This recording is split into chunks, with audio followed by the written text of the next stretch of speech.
Arcelor Mittal South Africa has reported a first-half loss, citing an exchange rate volatility and continued weakened economy. Headline losses grew to 1.6 billion rand from a loss of 458 million rand a year. The steelmaker has long complained about cheap imports eating into its business. Steel consumption in the country has fallen by 3.8% in the first 6 months of the year due to subdued economic growth. Speaking to the SABC's Liabo Setho, Chief Executive Wim De Klerk says the losses are an indication of the massive challenges facing the industry. It's a question of how bad the steel industry is, but also how bad South Africa is and the steel industry within South Africa from a GDP perspective. If you think about the reality, close to 4% negative steel growth over this half, and predominantly driven by the lack of GDP, by infrastructure not being developed by the country. So this is the main contributor towards the lower volumes. We were fortunate enough, as you said, to be able to increase our prices because internationally the steel business is actually doing very, very well. But the reality is the rand, period on period, went down from 15 rand 45 to this half only 13 rand 23.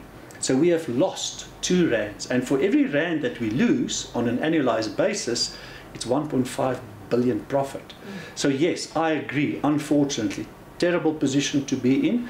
But if you eliminate 1 or 2 or 3 main factors and you normalize the results, then you actually realize, okay, maybe it wasn't that bad on surface, but the reality is, if we don't see this turnaround in the economy, we will hurt even more in the next 6 months. I want us to dig in more into the whole economy thing. Perhaps our viewers do not understand just how bad it is when you have an economy in recession, an economy that's not growing, an economy that threatens the sustainability of industries, now going into a recession. Just the impact of it. When you simplify it for our viewers, how would you simplify just the terrible impact the low growth economy is having on your industry particularly? So you have a fixed cost that you have to produce a certain amount, just in our industry. You have to produce a certain amount of steel in order to justify the footprint that you have. That is people, that's your fixed cost, your day-to-day activities.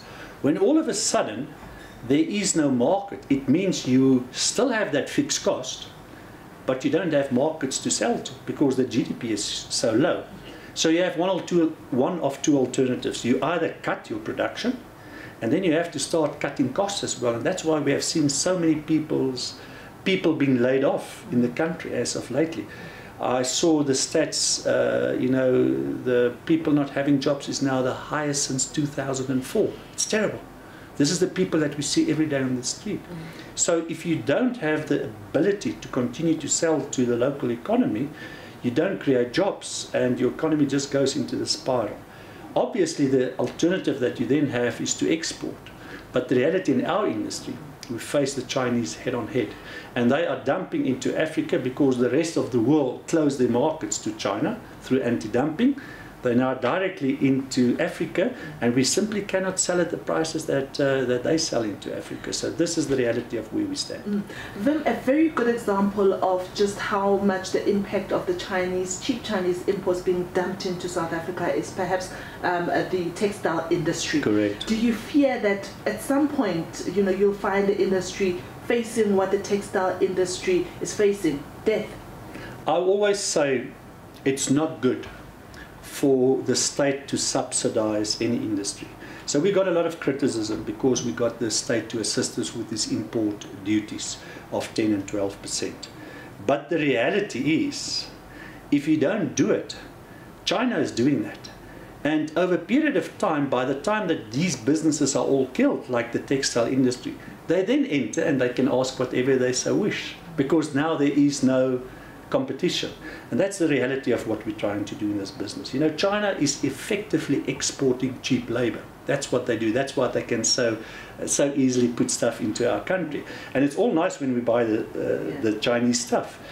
But when you kill people's jobs in this country as a result of your strategy to have imports coming into your country and don't respect that you have to do it internally, then you're in deep trouble. And yes, it doesn't hit you today, it's a slow death. It doesn't hit you next year, but at some stage in the future, it's going to hit you. The company has not been doing well for some time now. What is your plan with regards to arresting the losses and turning around and making sure that shareholders get what's due to them and they remain committed to the company? Absolutely.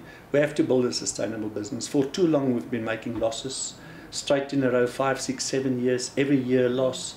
People at some stage give up to say, but this business has got the ability to really make profits.